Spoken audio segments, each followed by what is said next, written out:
On s'est tous déjà demandé, en regardant un gratte-ciel ou en traversant un pont, mais comment ça tient? Eh bien, ce n'est pas de la magie, non. Derrière tout ça, il y a une sorte de plan secret, un langage commun que tous les ingénieurs utilisent à travers l'Europe. Ce langage, c'est l'Eurocode 2. Et aujourd'hui, on va décortiquer ensemble ce qui se cache derrière ce nom un peu barbare. Alors, pour bien comprendre, imaginez un peu le scénario. Un ingénieur, disons à Lisbonne, qui doit concevoir un pont pour Varsovie. Franchement, avant, c'était un vrai cauchemar. Les normes portugaises, les normes polonaises, c'était comme deux langues complètement différentes. La collaboration était quasi impossible. Il fallait donc trouver une sorte de traducteur universel pour le béton. Eh bien, ce traducteur universel, il existe. C'est l'Eurocode 2, ou pour les intimes, l'EN 1992.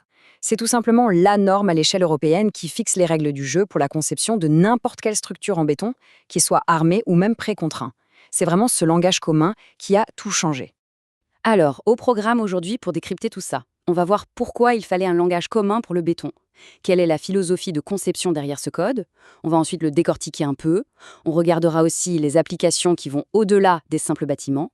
Et on terminera par un petit coup d'œil sur la nouvelle génération de l'Eurocode. Allez, on commence tout de suite. Un langage commun pour le béton. Comment est-ce qu'on est passé de plein de codes nationaux à une norme unifiée? Évidemment, ça ne s'est pas fait du jour au lendemain. Avant 2010, c'était un peu le bazar. Chaque pays avait ses propres règles. Par exemple, au Royaume-Uni, ils avaient la BS 8110. Puis, en 2004, l'Eurocode 2 a été approuvé par le Comité européen de normalisation. Mais le vrai tournant, le grand changement, c'est en 2010. C'est là que toutes les anciennes normes nationales ont été, disons, officiellement mises au placard. Et ça a vraiment marqué le début d'une nouvelle ère. Le but derrière tout ça, il était super clair. Il fallait permettre aux concepteurs, où qu'ils soient en Europe, de pouvoir travailler dans n'importe quel pays qui adopte le code. C'était ça la clé. Créer un vrai marché unique pour l'ingénierie, pour la construction, et faire sauter toutes ces barrières techniques. Bon, avoir une norme unifiée, c'est une chose.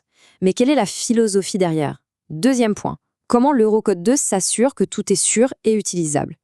En fait, tout le design repose sur 3 grandes étapes. D'abord, la préconception.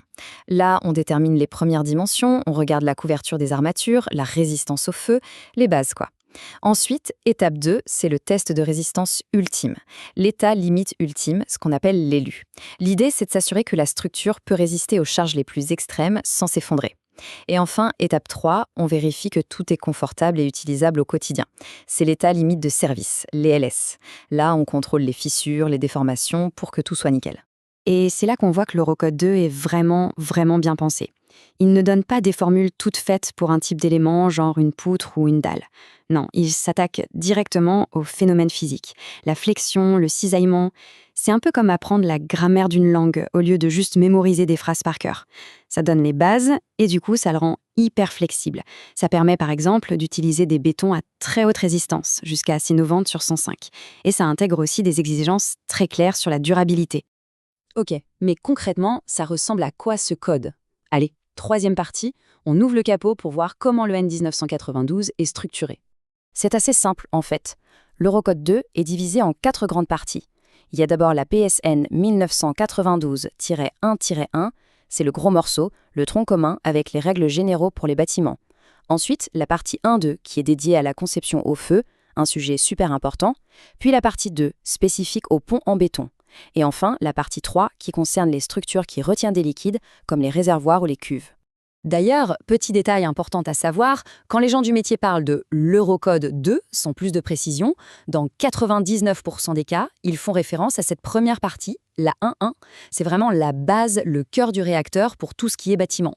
Mais attention, l'Eurocode 2 n'est pas un document qui vit tout seul dans son coin. Non, il fait partie de toute une famille de normes. Il travaille main dans la main avec l'EN 1990 pour les bases de calcul, l'EN 1991 pour tout ce qui est charge et action, l'EN 1997 pour la géotechnique, l'EN 1998 pour les séismes.